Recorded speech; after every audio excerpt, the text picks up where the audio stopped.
नाजरीन आदाब से परवाज में आपका इस्तकबाल। मैं हूँ आपके साथ हैया वानी और डालते हैं जम्मू कश्मीर की ताज़ा तरीन खबरों पर एक नज़र।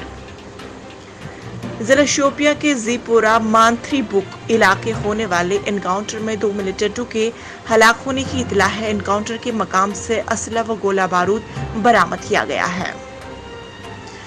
जम्मू कश्मीर में कोरोना केसेस में बेतहाशा इजाफा हो रहा है। आज 1500 से जायद नए केस सामने आए हैं, जबकि 6 अफराद की मौत भी वाक़ हुई है।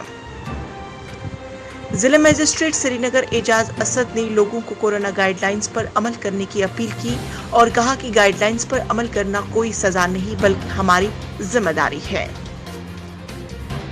बाहर की गाड़ियों का अल्सर 9 रजिस्ट्रेशन मामले पर आज जम्मू कश्मीर हाई कोर्ट में समाअत हुई, जिस दौरान आरटीओ कश्मीर को अदालत में हाजिर होने का हुक्म दिया गया है। इंतजामिया ने माह सियाम में अफ्तार और सहरी के औकात में अवाम को बिजली दस्तयाब न रखने में कोताही बरतने पर 2 इंजीनियर्स के खिलाफ कार्रवाई करते हुए मामले की जांच करने के अहकाम सादर किए हैं। जम्मू हवाई अड्डे पर 20 अप्रैल से मामूल के फ्लाइट ऑपरेशनल दोबारा बहाल होंगे। जिला कुपवाड़ा के जमगढ़ जंगल में पुरअसरार तौर पर एक सरकारी मुलाजिम की लाश बरामद की गई। उनकी शिनाख्त 40 साल मोहम्मद अशरफ कुरैशी के तौर पर हुई है।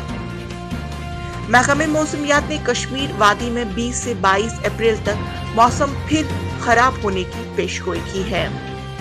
नाज़रीन, ये था बेगा खबरनामा और आप बने रहे अक्सर परवाज के साथ। मुझे